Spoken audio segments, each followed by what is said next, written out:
The numbers didn't make sense. Turnover had tripled in 3 months. Night shifts were bleeding people. And the complaints never stopped coming.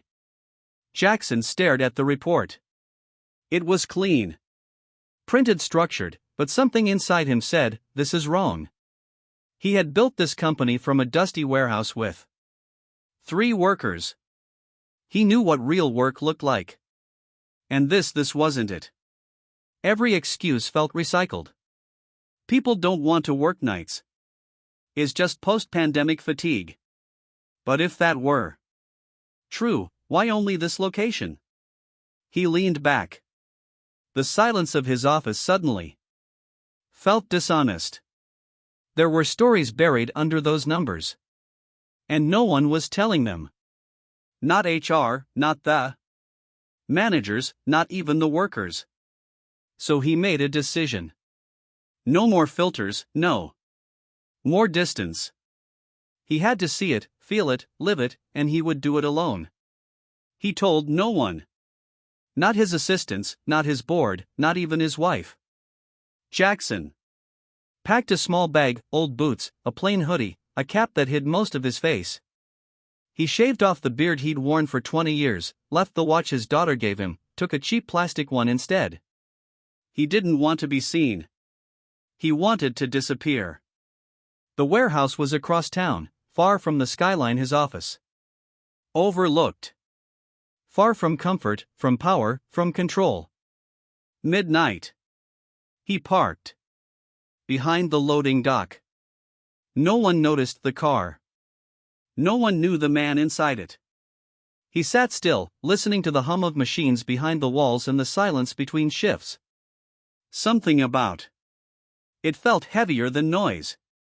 This wasn't a visit, not an inspection. He was walking into his own company, but tonight as a stranger, and strangers don't get special treatment. A clipboard hit the table hard. Startled him. You the new guy?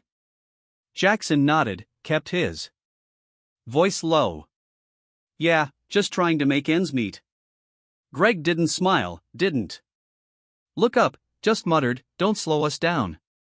He was thick, built like a bouncer, eyes tired, but not from work, from watching, judging. Jackson followed. Quietly. The warehouse swallowed him. Dim lights, stacks of crates, a ceiling too low to breathe. The air smelled like cardboard and sweat. A long shift already hung in the air, and it was only beginning. A tall kid waved him over. Lucas, he said, handed him a scanner. Watch me, you'll get it. He moved fast. Too fast for a beginner. Scan. Stack. Check. Move. Jackson tried. Boxes were heavier than they looked. Arms burned. Back screamed. Greg didn't notice, didn't care, just barked from the shadows like that was enough. Minutes felt longer here. Every second dragged. Every box demanded more than the last. Jackson kept moving, his hands stiff, shirt soaked, breath shallow. Lucas didn't talk much, just worked, efficient, silent, eyes dull, but sharp. When needed, like someone who'd learned to survive.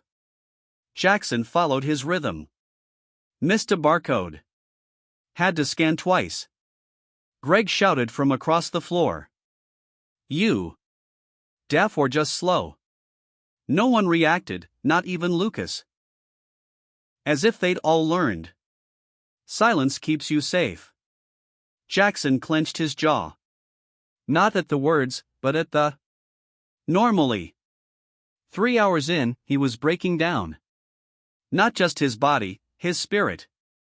It felt like no one here was fully alive. Only functioning barely. Lunch break came. No talking, no laughter, just tired people eating with their heads down. Something was wrong, far deeper. Then fatigue, and he hadn't seen the worst of it yet. He noticed her near the back, small frame, shoulders curled. Forward, head down, breathing uneven. She sat on an overturned crate, hands gripping her knees, silent sobs shaking her body, tears falling onto the concrete. No one looked, no one asked. They moved around her like she wasn't there. Jackson froze, not because he didn't care, but because no one else did. He turned to Lucas, tilted his chin toward her.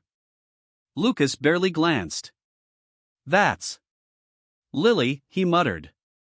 "Been pulling doubles all week." "Why?" Jackson's voice cracked. Before he could hide it. Lucas shrugged. "Management says we're short. Greg says hiring's too expensive." Jackson didn't answer. He didn't need to.